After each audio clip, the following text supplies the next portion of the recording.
The year is 2019, September. Um, my name is Phương. Well,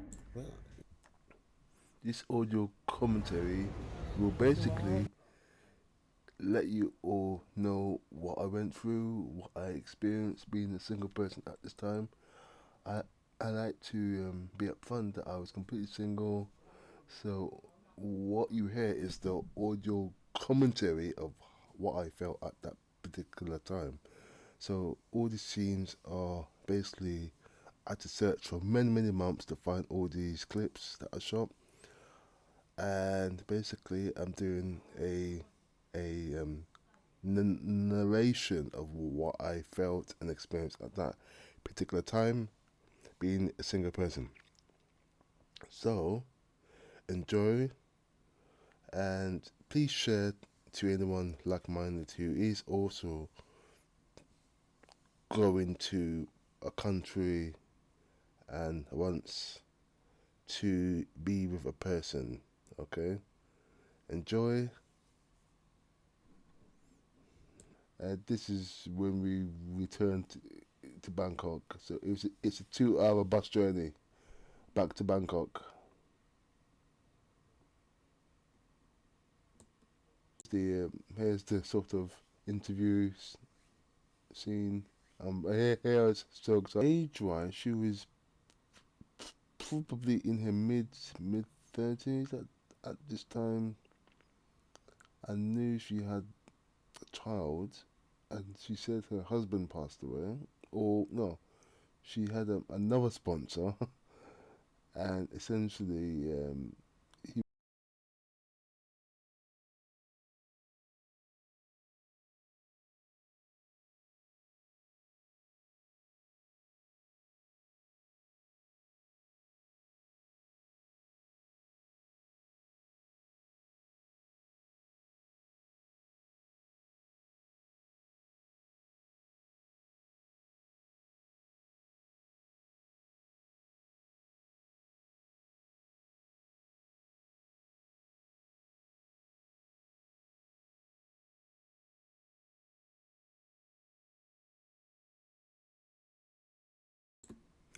Here's where we basically we decided to do a bit of a sort of role play interview sort of style fun thing to do. What I like what I like about being there is that I can sit down and just watch the people go by and just enjoy the sights of the people and enjoy myself. It's amazing just being able to sit down and just be at ease and just relax and enjoy what Bangkok has to offer.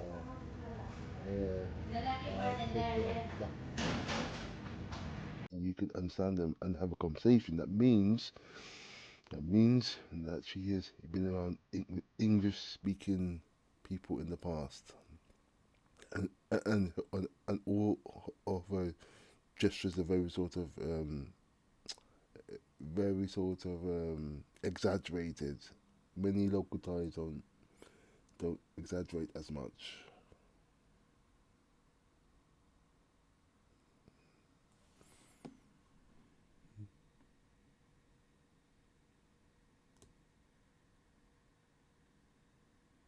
For about 90 minutes, 2 hours or so. It's they have over 8 floors, over 8 floors in the MPK Center, and we weren't in the food court, but we were in the ice cream parlor place as well, close by.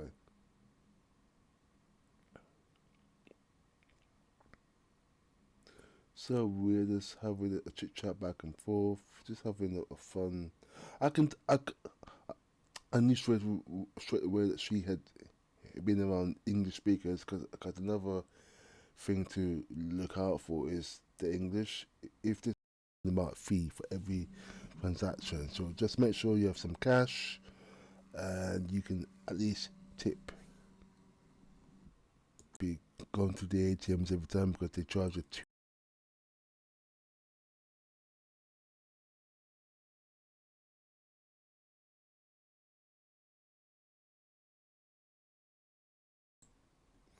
It's 220 baht fee every time you use the ATM.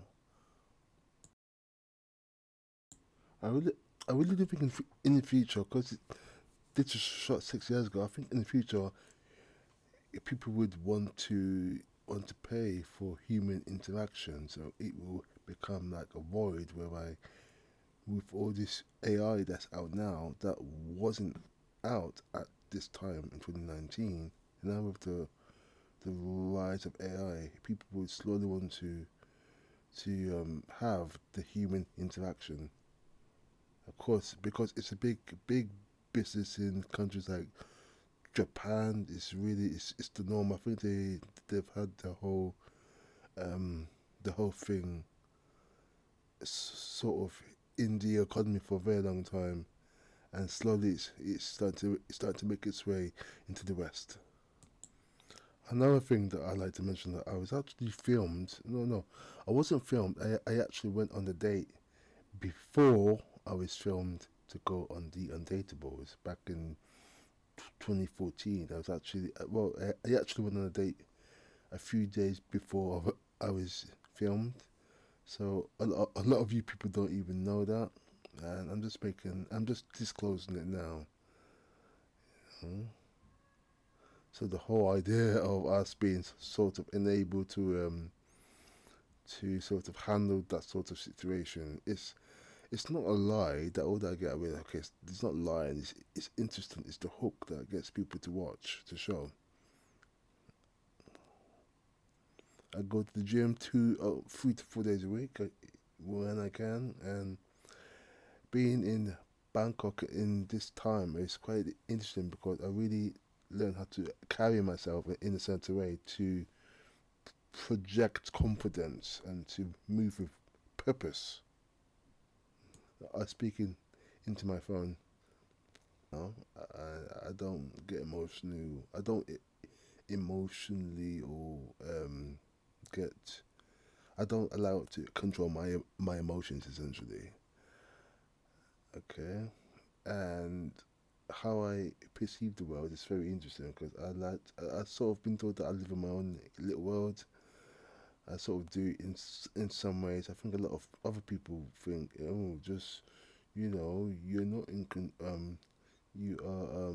in control. Things just happen. You know, you can't plan anything, and I get that. But it's better to be safe than sorry. So it's essentially, if I get on a flight on an airplane, I want the flight to take off and land. We're reluctant to interact. And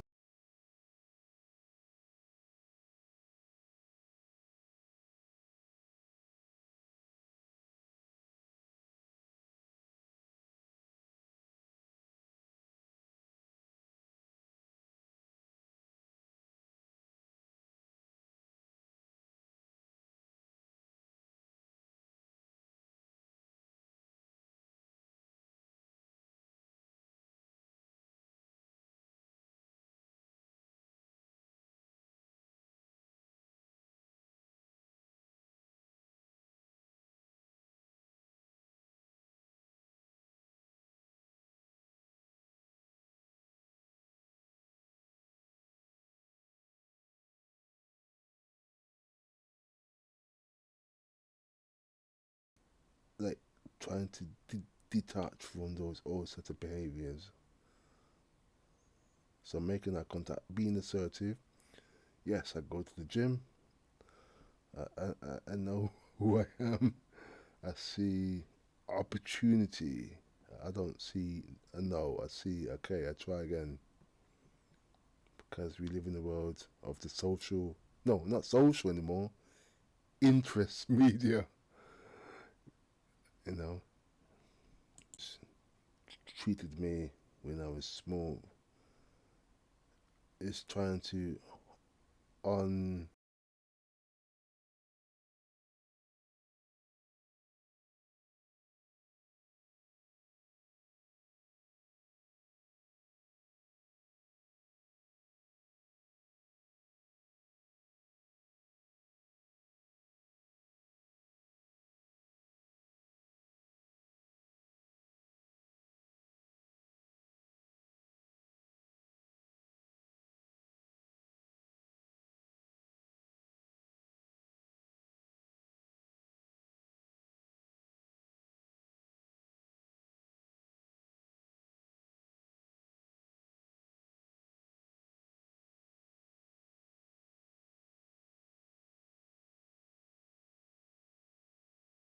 had to pay. I think I paid a little bit more in the end. I think originally she said it was 200 baht, but the bill came to 400 baht plus tips, so almost 500 bahts.